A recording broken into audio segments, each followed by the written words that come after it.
देखो, initially there is no charge on capacitors and key S1 S2 are open. The values of the capacitors given है बेटा. Which statement is correct? कौन सा सही है? The key S1 is kept for long time. S1 को लंबे समय छोड़ दिया क्लोज करके. Capacitors are fully charged. अब S2 को भी क्लोज कर देंगे, है ना? तो क्या होगा देख तो बच्चा, ए ऑप्शन को चेक करने जा रहा हूं मैं. ए ऑप्शन में ये एक कैपेसिटर बेटा C1 के साथ ये लगा है बेटा 70 ओम का रेजिस्टेंस. इधर हमारा कुछ भी नहीं, इधर एक और स्विच है, बेकार है, ध्यान मत दो. यहां से आगे बढ़ा, ये एक और कैपेसिटर, ये एक रेजिस्टर, 5 वोल्ट का सेल बेटा. फिर यहां से 30 ओम का रेजिस्टेंस, है ना? फिर यहां से एक और कैपेसिटर, फिर यहां से एक लास्ट में रेजिस्टेंस और, है ना बेटा? ये हमारा है बेटा 10 ओम, है ना? ये 100 ओम है, ये 100 ओम का रेजिस्टेंस बेटा. ये है कैपेसिटर C3 और C3 है बेटा 80 माइक्रोफैराड. तो ये भी हमारा है 80 माइक्रोफैराड. C4 भी सेम ही है और C1 है बेटा हमारा 10 माइक्रोफैराड. ठीक है? कहता है इसको लंबे समय तक छोड़ दो. जब लंबे समय तक छोड़ दोगे बेटा तो फिर क्या होगा, सारे कैपेसिटर हो जाएंगे बेटा फुल चार्ज. तो देख तो ऐसे आएगा, ऐसे चार्ज क्यू, यहां से आया बेटा ऐसे चार्ज क्यू, यहां से आया बेटा तो ऐसे चार्ज क्यू, है ना बच्चा? अब इस लूप में घूम जाओ, कैपेसिटर्स फुल्ली हो चुके हैं चार्ज, किसी भी रेजिस्टेंस में बेटा अब कोई करंट नहीं है ना? तो लूप में घूमो, यहां आओगे तो -q/80, इधर आओगे -q/10, इधर जाओगे प्लस नहीं -q/80, यहां से आए +5 = 0, है ना बच्चा? तो क्या होगा बेटा यहां बताओ, ये हो जाएगा 5 = q मैंने कॉमन ले लिया, q/10 कॉमन ले लिया या q/80 कॉमन ले लिया, तो 1 + 1 + 8, है ना बच्चा? तो q हमारा हो जाएगा 5 × 80/10. तो 5 × 80/10 कितना हो जाएगा बेटा? ये हो जाएगा 40 माइक्रोकूलम. समझ गया? तो चार्ज हो गया बेटा हमारा 40 माइक्रोकूलम. अब कहता है कि स्विच S2 क्लोज कर देंगे बेटा, है ना? तो इंस्टेंटेनियस करंट 30 ओम से क्या होगा देख तो बच्चा. अब जब स्विच S2 लगा दिए तो कैसा हो जाएगा देखो बच्चा.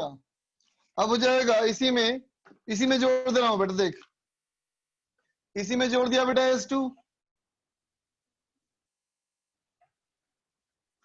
ये कैपेसिटर, ये कैपेसिटर, ये रजिस्टर, ये सेल, ये बेटा 10 वोल्ट, है ना? कहता है इस 30 ओम से कितना करंट जाएगा. अच्छा सवाल है, सीखो बच्चा इसमें. तो देखो बेटा कहता है कि अभी अभी इस पे चार्ज क्यू है बेटा, अभी अभी यही चार्ज इसके ऊपर है ना? तो जैसे ही स्विच को क्लिक करेंगे तो इसमें करंट कितना होगा. तो देख बेटा इस कैपेसिटर पे अभी कोई चार्ज नहीं बच्चा. अगर कैपेसिटर पे कोई चार्ज ना हो तो पोटेंशियल डिफरेंस 0. इसका मतलब ये बिहेव करेगा एक आइडियल वायर जैसा, है ना? तो कहता है इसमें कितना करंट आएगा, है ना बेटा? तो मान ले कि इसमें से करंट आएगा बेटा, मान लेते हैं x, और इसमें से करंट आएगा बेटा y. तो इसमें कितना करंट जाएगा बेटा, x + y.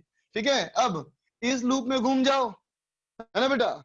इस लूप में घूमोगे तो इसको पास करोगे, इसको पास करोगे तो क्या लिखोगे, इसको पास करोगे तो लिखोगे -70x, इसमें जाओगे तो +q/10, इधर से गए इसमें आ गए तो क्या कहेंगे -30x + y, -30x + y. फिर इसमें टच किए बेटा तो -10 = 0, इक्वेशन नंबर 1. अब इस लूप में घूम जाओ बेटा, इस लूप में घूम जाओ, यहां से आगे बढ़े तो y करंट है बेटा, तो हो गया -100y. ठीक है बेटा? फिर यहां टच किए तो हो गया -q/80. फिर यहां गए बेटा तो -30y, फिर इसको गए +5, फिर इसमें गए -q/80, फिर यहां से आए तो -30 of minus q by 80 minus 30 of x plus y, है ना बेटा। फिर माइनस 10 बराबर 0। ठीक बच्चा। तो अब देख दो ऑप्शन है, दो इक्वेशन में दो करंट है x और y, सॉल्व कर लो निकल जाएगा, है ना। नहीं बेटा पढ़ाएंगे भी, क्यों चिंता करते हो। आगे देख B option, if the C1 is closed for long time such that capacitors are fully charged, voltage across C1 will be 4 volt। C1 का वोल्टेज तो कितना बोलेंगे, Q by C। तो बी ऑप्शन सही हो गया बेटा। सी देखो, at time t equal to 0 the switch S1 is initially, switch close करेंगे तो इंस्टेंटेनियस करंट क्या होगा। तो अगर स्विच क्लोज किए तो कैपेसिटर्स पे कोई चार्ज नहीं, तो सिर्फ बाहर में लूप में करंट जाएगा बेटा। तो बाहर के लूप में कितना करंट जाएगा, तो कहोगे 70, 100, 170 और 30, 200 ओम, 200 ओम बेटा, और ये 5 वोल्ट, इसका मतलब 25 मिली एम्पियर, ये भी सही है। If S1 is kept closed for a long time such that capacitors are fully charged, voltage difference across P and Q will be 10 volt। तो कहता है P and Q पे पोटेंशियल डिफरेंस 10 वोल्ट होगा। नहीं बेटा, जो इसका पोटेंशियल डिफरेंस होगा वही डिफरेंस यहां से होगा, देखो, क्योंकि इसमें तो करंट होगा नहीं, तो डी गलत है ना बच्चा। अब देखो 13 नंबर, 13 नंबर देखो,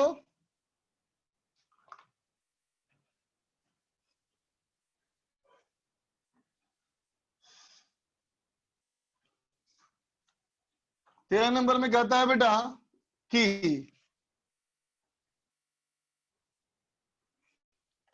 a parallel plate capacitor of capacitance C has a spacing d between the two plates having area A।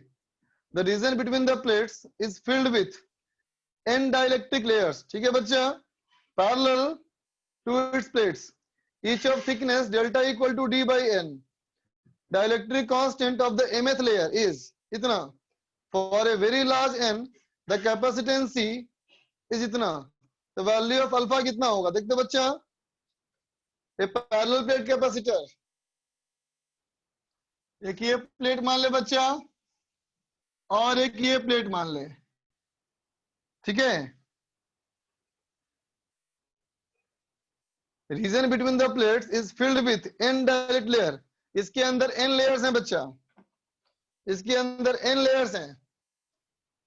पहला लेयर, दूसरा लेयर, तीसरा लेयर, चौथा layer and so on. Total बेटा n लेयर्स, ठीक है। सबका एरिया A बेटा, each with dielectric delta d by n। सबका थिकनेस है d, डेल्टा, डेल्टा बराबर d by n। तो कहता है the dielectric constant of mth layer. कहता है अगर कोई mth लेयर है बच्चा तो dielectric constant of mth layer equal to, ये हमारा है k 1 plus m by n। तो कहता है for a very large n की वैल्यू बहुत बड़ा है, 10⁻³ से ही बड़ा है। द कैपेसिटेंस C कितना होना चाहिए, कितना होगा बेटा कैपेसिटेंस, है ना। तो देखते बच्चा, अगर इसमें कैपेसिटेंस क्या है ना, तो देख ही रहे होगे सारा बेटा सीरीज में है ना, ये सारा सीरीज में। तो क्या लिख दोगे, 1/C is equal to 1/C1 plus 1/C2 plus 1/C3 and so on, है ना बच्चा। तो क्या हो जाएगा, इज इक्वल टू 1/C1।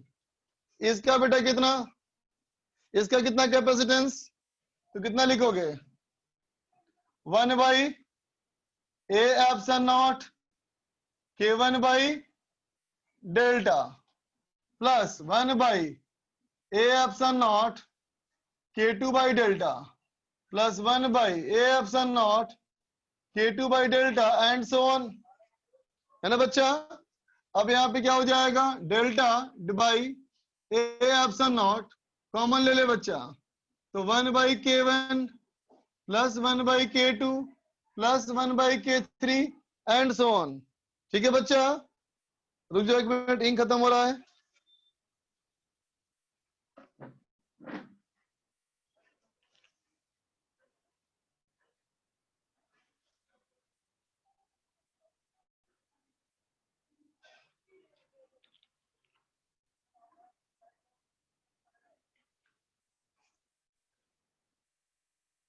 देख बेटा,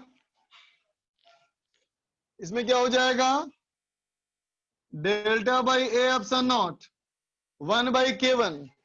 1/k1 कितना हो जाएगा, देख बेटा इसको, ये क्या कर दोगे इसको, m की वैल्यू बेटा n से बहुत बड़ी है ना, m की वैल्यू बेटा n से बहुत बड़ी है ना, सॉरी n की वैल्यू m से बहुत बड़ी है, तो क्या हो जाएगा 1/1 plus 1/n plus 1/1 plus 2/n है ना, plus 1/1 plus 3/n and so on. बोल बच्चा, होगा बेटा ये, ठीक है। अब देख ही रहे हो तुम, ये सीरीज बन गया ना बच्चा, है ना। अब इस सीरीज का तुमको सम निकालना है, ठीक है।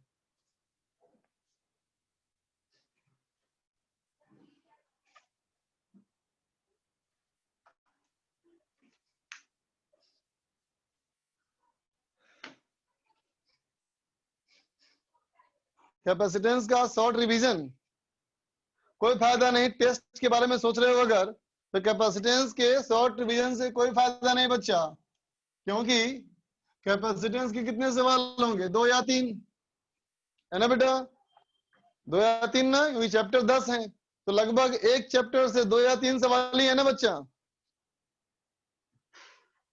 है ना। चलो कॉपी दिखा दे।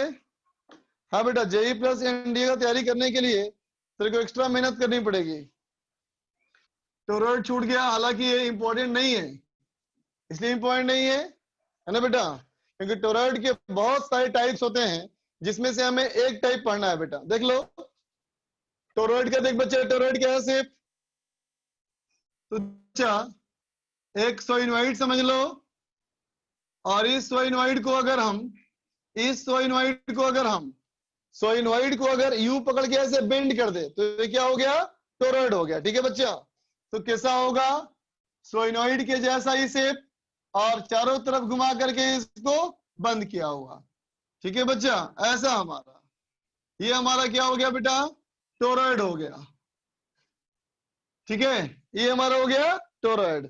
इसका बेटा ये हमारा देख, ये अंदर का रेडियस और ये बाहर का रेडियस, है ना बेटा।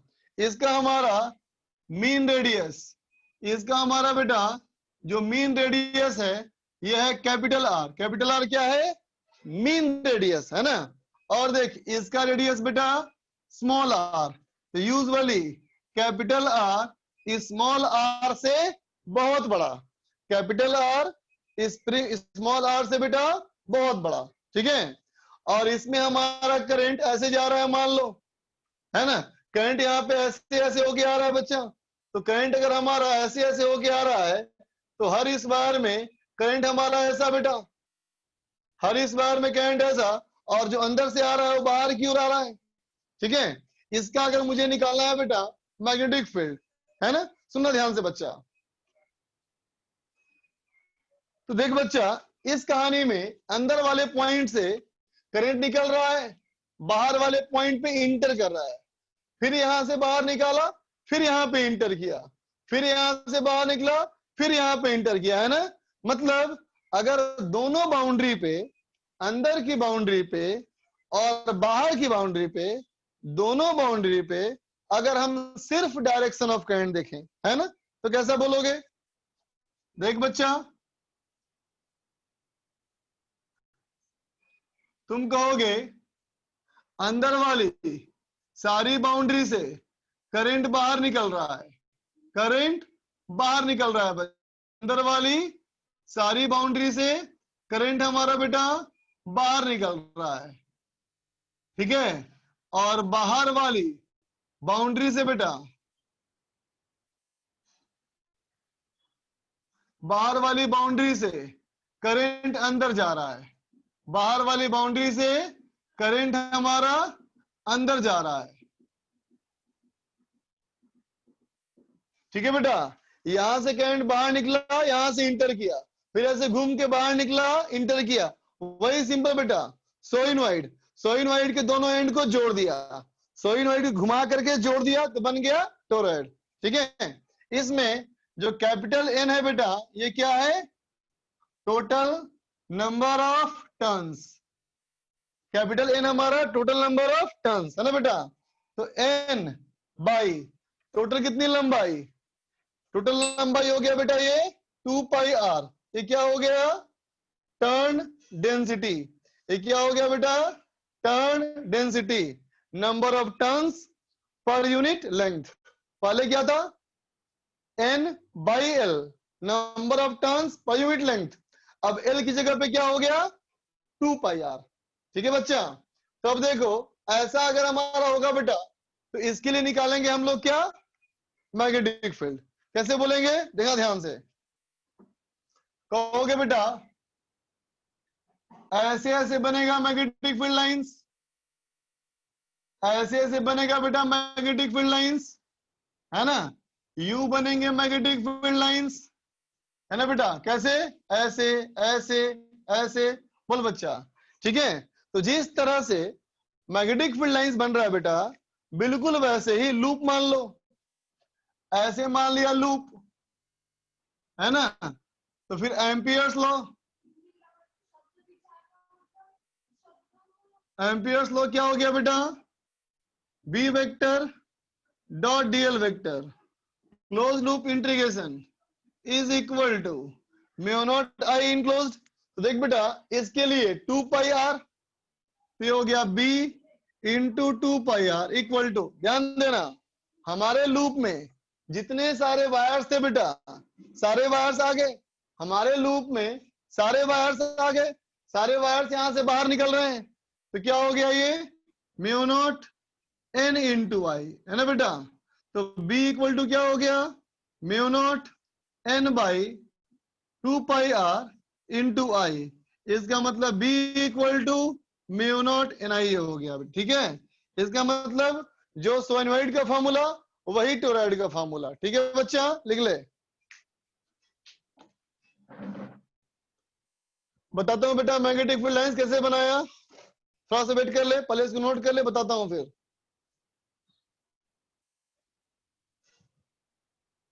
सिद्धार्थ बोलो। No sir. कोई दिक्कत नहीं, चलो। अंशिका,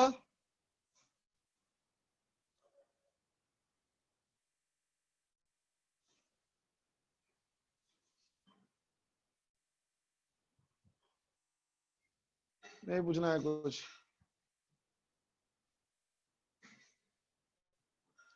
राघव,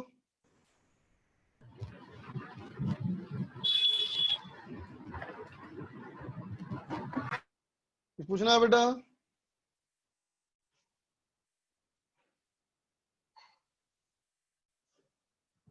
नहीं पूछना तुम लोग को।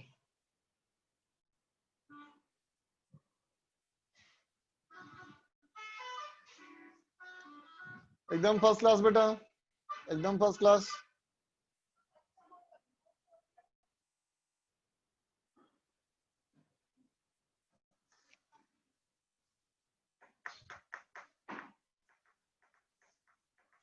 हाँ बेटा, संडे वाली क्लास मैंने कर दिया था अपलोड, कलर कोड के नाम से किया था, कलर कोड ऑफ रेजिस्टेंसेस।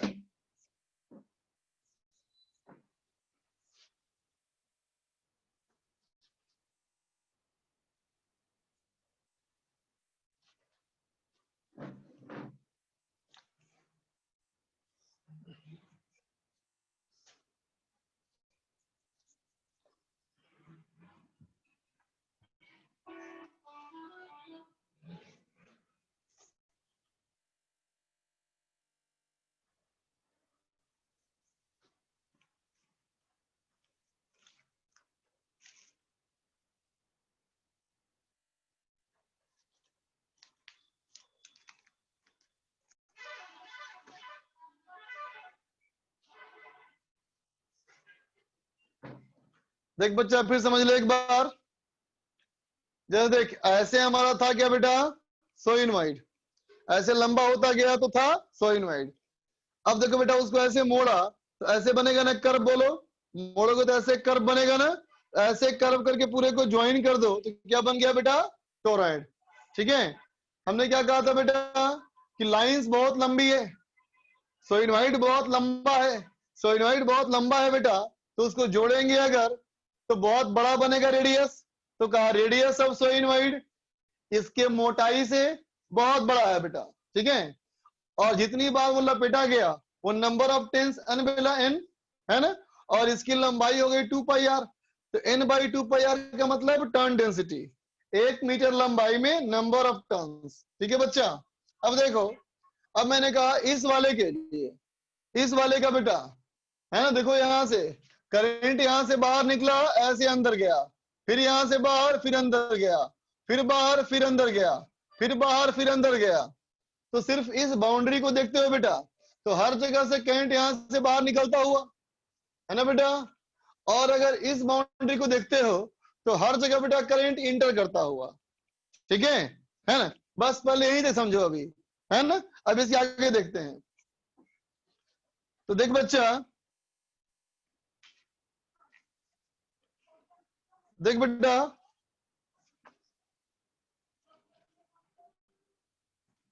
अगर हम सोइनवाइड की बात करें, अगर हम लोग सोइनवाइड की बात करें तो सोइनवाइड यूं था बच्चा, एक सोइनवाइड हमारा यूं था, है ना। इसका मैग्नेटिक फील्ड लाइंस कैसे बनेगा, तो देख बच्चा,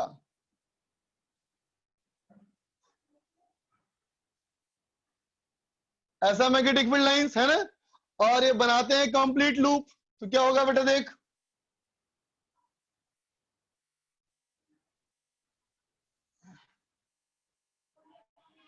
है ना बेटा। ठीक है, अब क्या दिखा तुमको इसमें, इसलिए कि अंदर मैग्नेटिक फील्ड लाइंस बहुत पास पास हैं, तो अंदर मैग्नेटिक फील्ड बहुत स्ट्रांग है और बाहर मैग्नेटिक फील्ड बहुत कमजोर है, क्योंकि फील्ड लाइन बहुत दूर दूर है बच्चा।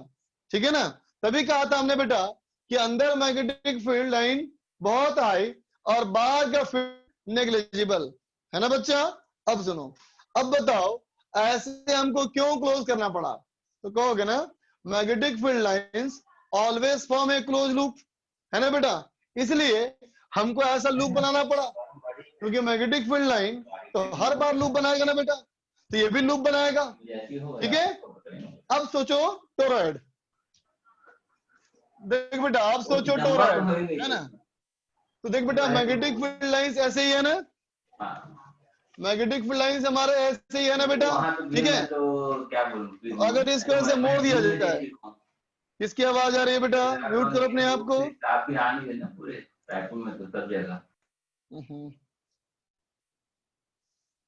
देख बच्चा, तो ये हमारा क्या है, मैग्नेटिक फील्ड लाइंस है ना।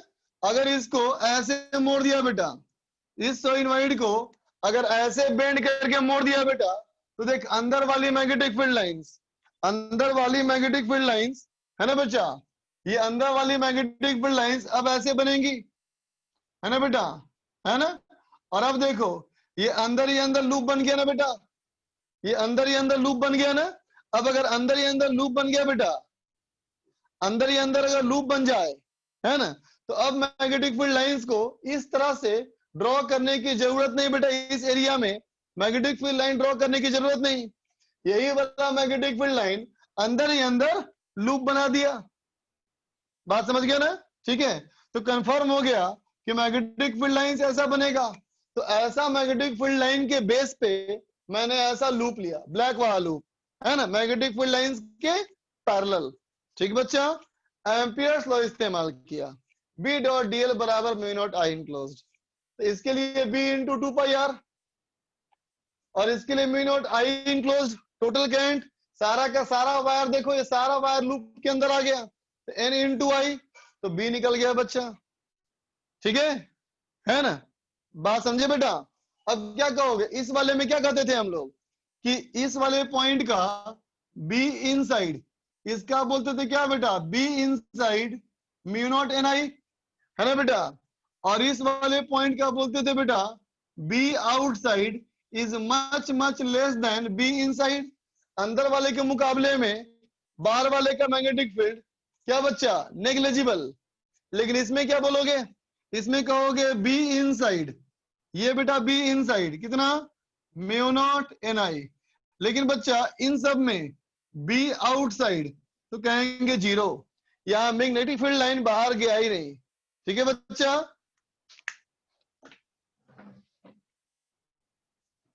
नरेंद्र गर्ग,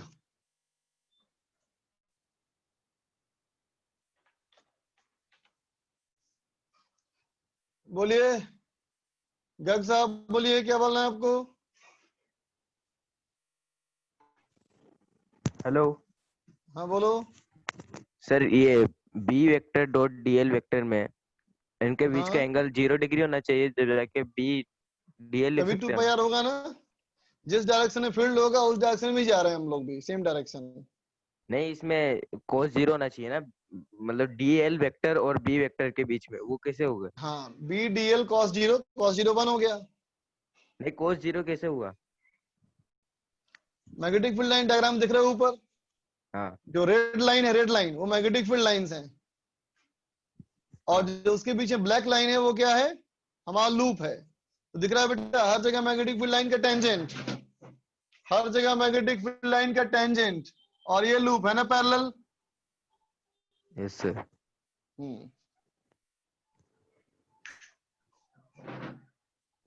टोरॉइड कैसे होते हैं, जो बनाया है बेटा वही टोरॉइड है।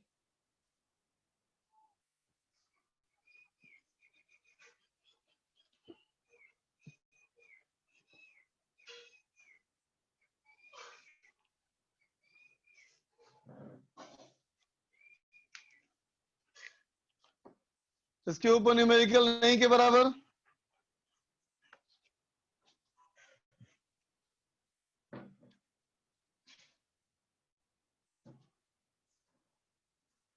दूसरे टाइप का टोरॉइड देखो ऐसा हो सकता है बेटा, जैसे इसका मैंने क्रॉस सेक्शन, इसका क्रॉस सेक्शन लिया सर्कुलर, है ना।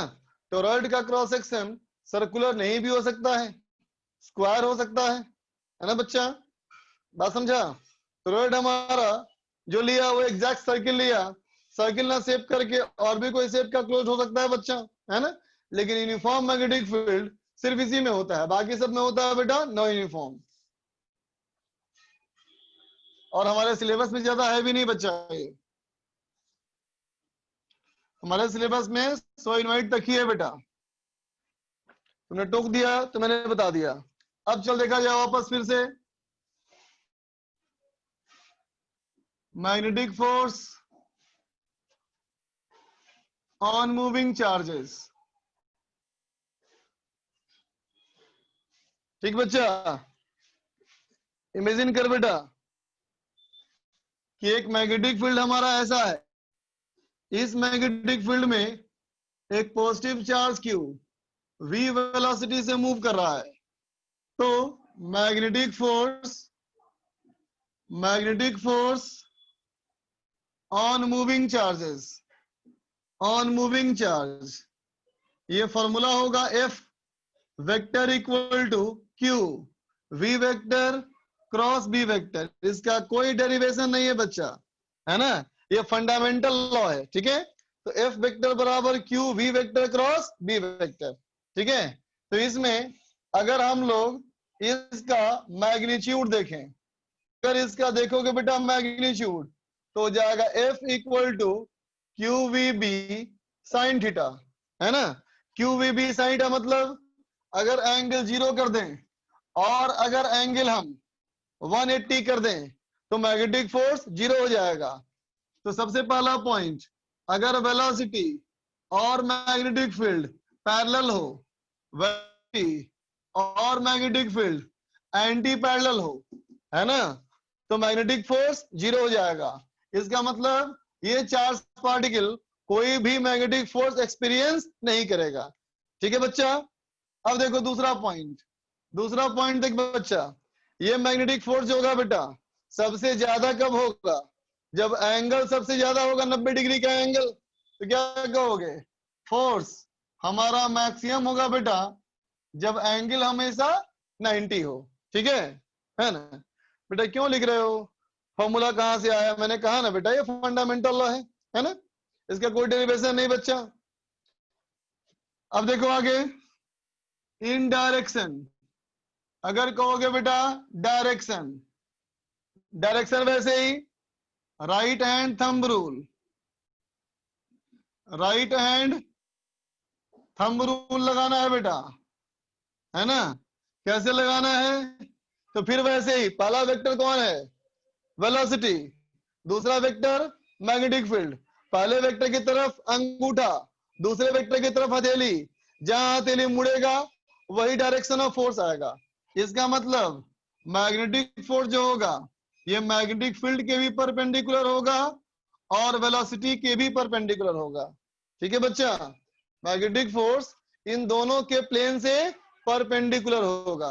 अगर मैग्नेटिक फील्ड ऐसा है बेटा, मैग्नेटिक फील्ड ऐसा है और वेलोसिटी ऐसा है ना? तो ऐसे भी इधर है भी, है ना? परपेंडिकुलर हो गया बेटा फोर्स, तो इस पे फोर्स लगेगा अंदर की तरफ, है ना बच्चा? अगर हमारा मैग्नेटिक फील्ड भी ऐसा है और वेलोसिटी हमारा ऐसा है, तो ये हो गया बी, ये हो गया बी, तो फोर्स हो गया बेटा बाहर की तरफ, फोर्स हमारा हो गया बाहर की तरफ। ठीक है बच्चा?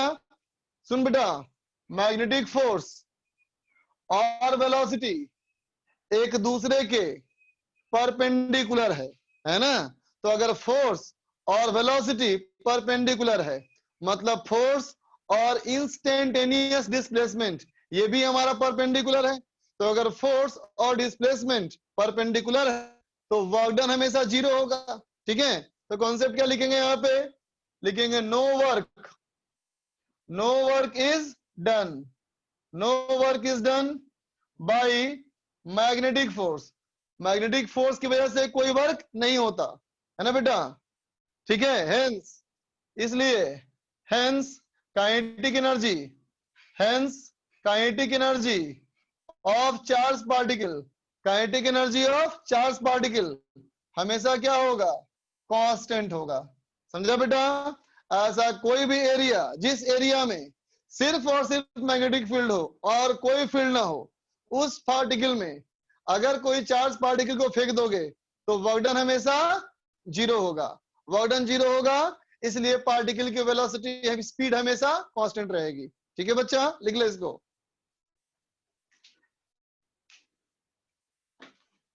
जल्दी लिख बेटा।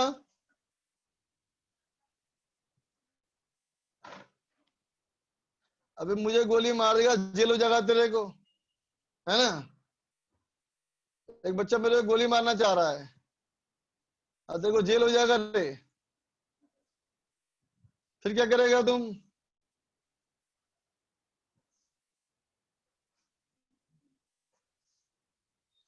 जल्दी लिखो बच्चा।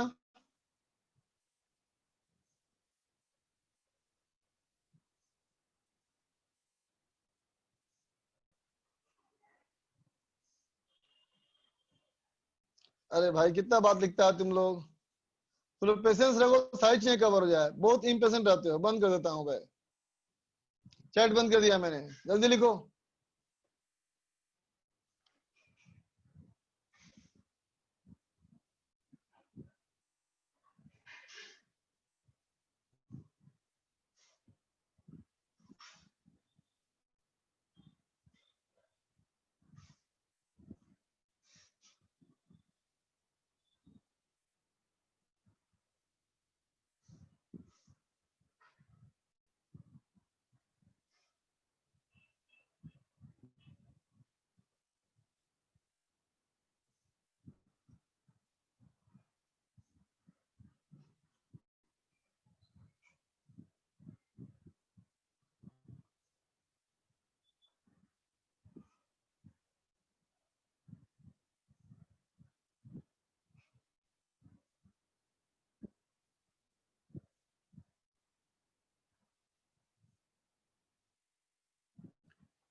जल्दी लिख बच्चा।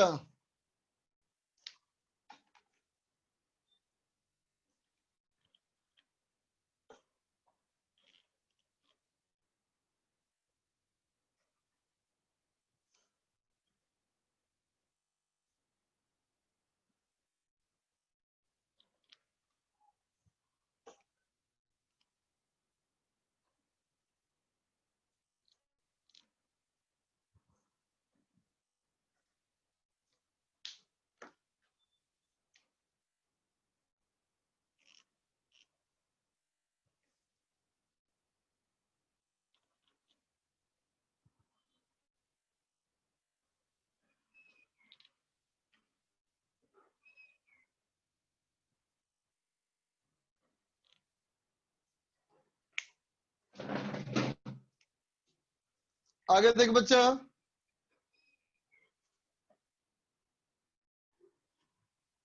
तो देख बच्चा, ये तो कंफर्म हो गया कि मैग्नेटिक फोर्स वेलोसिटी के परपेंडिकुलर है बेटा, तो वर्क डन हमारा जीरो होगा।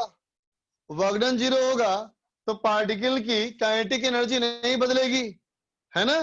तो कंफर्म हो गया बेटा कि स्पीड कांस्टेंट रहेगी, है ना। लेकिन ये भी कंफर्म है बेटा कि फोर्स तो लग ही रहा है ना, फोर्स लग रहा है और वेलोसिटी कांस्टेंट, स्पीड कांस्टेंट है। फोर्स लग रहा है और स्पीड कांस्टेंट है बेटा, इसका मतलब सिर्फ और सिर्फ डायरेक्शन चेंज करेगा बेटा, समझा। तो क्या लिखेगा अगला point, in a region of magnetic field, है ना बेटा, in a region of magnetic field only, अगर क्या हो, सिर्फ मैग्नेटिक फील्ड हो और कोई फील्ड ना हो, तो क्या लिखोगे, charge particle move, charge particle move with constant speed, है ना बेटा। चार्ज पार्टिकल की जो स्पीड होगी वो हमेशा कांस्टेंट होगी, बात समझ गया बेटा। चार्ज पार्टिकल की जो स्पीड होगी वो हमेशा कांस्टेंट होगी, ठीक है बच्चा। मतलब डायरेक्शन चेंज करेगा, है ना बेटा। चार्ज पार्टिकल में मैग्नेटिक फोर्स तो लगेगा लेकिन वर्क नहीं कर रहा तो डायरेक्शन चेंज करेगा। जैसे कि इमेजिन कर बेटा, अगर कोई पार्टिकल को रस्सी में बांध करके हॉरिजॉन्टल सर्किल में घुमाओ, है ना बेटा, रस्सी के टेंशन का वर्क डन जीरो होगा लेकिन रस्सी हमेशा टाइट रहेगी, है ना बेटा। टेंशन तो है लेकिन वर्क डन नहीं है और यूनिफॉर्म सर्कुलर मोशन है। वैसे ही समझो मैग्नेटिक फोर्स है, वर्क डन जीरो है ना बेटा, तो क्या होगा, यूनिफॉर्म स्पीड होगा, ठीक है। देख बेटा, इसके डायरेक्शन निकालने का और भी तरीके हैं, है ना, बताया था मैंने, राइट हैंड स्क्रू मेथड, है ना बच्चा। जैसे देखो पहला वेक्टर ये, दूसरा वेक्टर ये, क्या हुआ ये क्लॉकवाइज, क्लॉकवाइज का मतलब अंदर की ओर, है ना बच्चा। ये देखो बेटा मैग्नेटिक फील्ड, ये वेलोसिटी, ये क्या है बेटा, v cross b, anti clockwise तो बाहर की तरफ, क्या नाम है इसका, राइट हैंड स्क्रू मेथड, ठीक है बच्चा। एक और हमारा मेथड है Fleming's left hand rule. Fleming's left hand rule क्या होता है, बायां हाथ को एक्स वाई जेड दिखाओ, ऐसा, middle finger X, first finger Y और थंब हो गया जेड, ठीक है। हम क्या दिखाते हैं बेटा, हम दिखाते हैं मिडिल फिंगर वेलोसिटी, ये मैग्नेटिक फील्ड, तो ये हो जाता है बेटा फोर्स, है ना। देखो ये हमारा वेलोसिटी, ये वेलोसिटी, है ना बेटा, और सेकेंड फिंगर मैग्नेटिक फील्ड, ये हो गया बेटा मैग्नेटिक फील्ड, है ना। तो थंब हो गया बेटा फोर्स अंदर की ओर। यहां देखो ये हमारा वेलोसिटी, ये वेलोसिटी, ये मैग्नेटिक फील्ड की तरफ, तो ये हमारा फोर्स, समझा बेटा, है ना। लेकिन इस तरह करने में हमेशा कंफ्यूजन क्या होता है बच्चों को कि एंगल ये 90 करना पड़ता है, जबकि एंगल हमारा 90 से अलग भी हो सकता है बेटा, है ना। इसलिए सबसे अच्छा मेथड क्या है, राइट हैंड थंब रूल, क्योंकि अंगूठे के साथ यह एंगल मैनेज करना आसान है बेटा, लेकिन इस वाले में एंगल मैनेज करने में बच्चे कंफ्यूज कर जाते हैं, कभी यहाँ एंगल मैनेज कर लेते हैं, कभी यहाँ एंगल मैनेज कर लेते हैं, क्योंकि ऑप्शंस ज्यादा है। लेकिन इसमें कोई ऑप्शन नहीं, दो ही लाइन है, एक ये लाइन और ये लाइन, तो एंगल कम भी कर सकते हैं ज्यादा भी कर सकते हैं। तो बेहतर ये है कि राइट हैंड थंब रूल ही इस्तेमाल करो, ठीक है बच्चा। चलो आगे बढ़ा जाए। क्वेश्चन देख बच्चा, क्वेश्चन हमारा है, इन a region of magnetic field, किसी एक मैग्नेटिक फील्ड में रीजन में दिया है बेटा, the magnetic force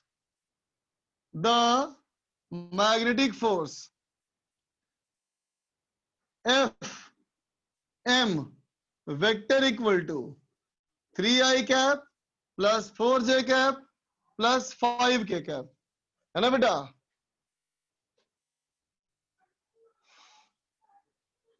act due to magnetic field तुम्हारा दिया है i cap minus 3j cap plus Z के कैप। ठीक है बच्चा, तो सवाल कहता है पहला फाइंड जेड, जेड की वैल्यू निकालो। दूसरा कहता है बेटा फाइंड मिनिमम पॉसिबल स्पीड, कम से कम स्पीड कितनी हो सकती है अगर चार्ज पार्टिकल 1 कूलम का है तो। चलो ट्राई करो, क्यू का वैल्यू 1 कूलम।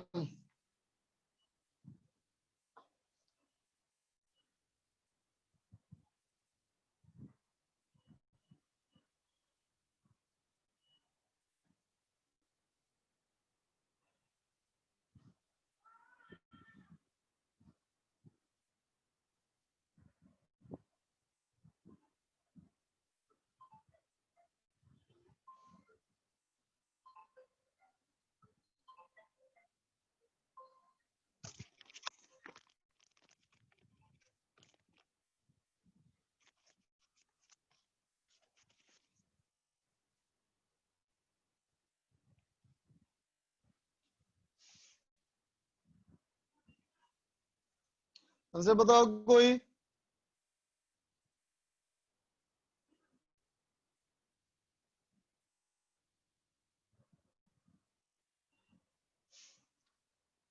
वी निकालना है।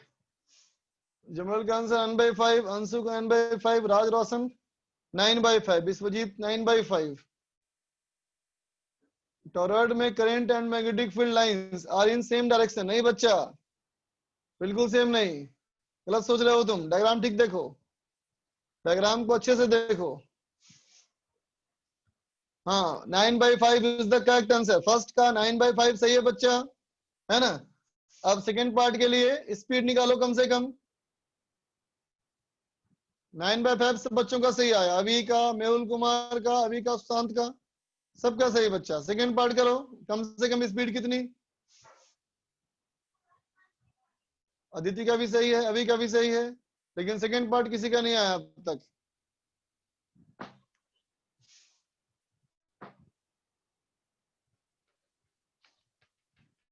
सेकेंड पार्ट का भी सेम ही आंसर बोल रहे हो क्या?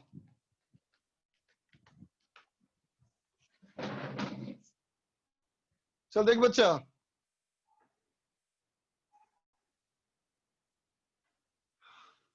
देख बेटा, पहले सवाल के लिए हम कहेंगे देखो मैग्नेटिक फोर्स और मैग्नेटिक फील्ड। कहा था ना कि चूंकि मैग्नेटिक फोर्स जो होता है ये वेलोसिटी और मैग्नेटिक फील्ड दोनों से परपेंडिकुलर होता है बच्चा। इसका मतलब magnetic force dot magnetic field should be equal to 0। तो हमने इसका कर दिया बेटा डॉट, तो 3 × 1 ये हो गया 3, फिर प्लस 4 × -3 ये हो गया -12, प्लस 5z इक्वल टू 0। तो z इक्वल टू 9/5। ठीक है बच्चा। अब कहेगा बी पार्ट के लिए, तो कहा magnetic force equal to QVB sin theta. इसका मतलब V equal to F magnetic by VB sin theta. बोल बेटा, है ना, ये हो जाएगा हमारा QB sin थीटा, है ना बच्चा, बात समझा। अब क्या लिखोगे कि अगर तुमको V मिनिमम करना है कम से कम, तो एंगल तो दिया नहीं, तो V कम से कम करने के लिए थीटा मैक्सिमम करना पड़ेगा। थीटा मैक्सिमम कर दिया तो sin थीटा इक्वल टू 1। तो क्या हो गया, magnetic force divide by Q into B. क्या कर दिया मैंने, एंगल 90 पुट कर दिया कम से कम स्पीड होने के लिए। तो क्या हो गया मैग्नेटिक फोर्स का मैग्नीट्यूड, स्क्वायर रूट कितना बेटा, तो 3 square plus 4 square plus 5 square.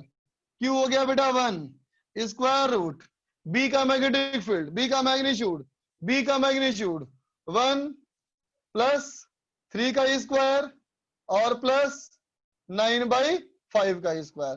ठीक है बच्चा, कितना हो जाएगा देखो, ये ऊपर वाला कितना हो गया, 9 प्लस 16 कितना रे, 9 plus 16 25, 25 plus 25 is equal to 5 और √2 डिवाइड बाय, यहाँ देखो ये 5 चला जाएगा ऊपर, 5 चला जाएगा बेटा ऊपर, है ना, नीचे क्या बचेगा, तो 5 का स्क्वायर 25, 25, 25 प्लस 225, 250 हो गया बेटा, 250 प्लस 81, तो 250 प्लस 81 3, 250 प्लस 81 331, तो स्क्वायर रूट 331, है ना बेटा, ठीक है। तो क्या आंसर हो गया हमारा 25 स्क्वायर रूट 2/331 मीटर पर सेकेंड।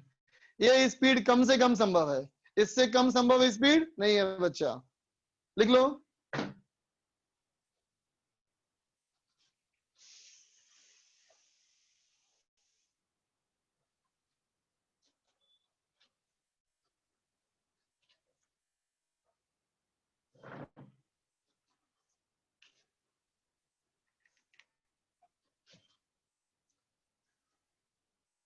अरे भाई ठीक है भाई, ठीक है, चल छोड़ दे रहा हूँ, छोड़ दे रहा हूँ, जा रिवाइज कर तो लोग फिर, ठीक है, चल एग्जाम के लिए रिवाइज करो, है ना।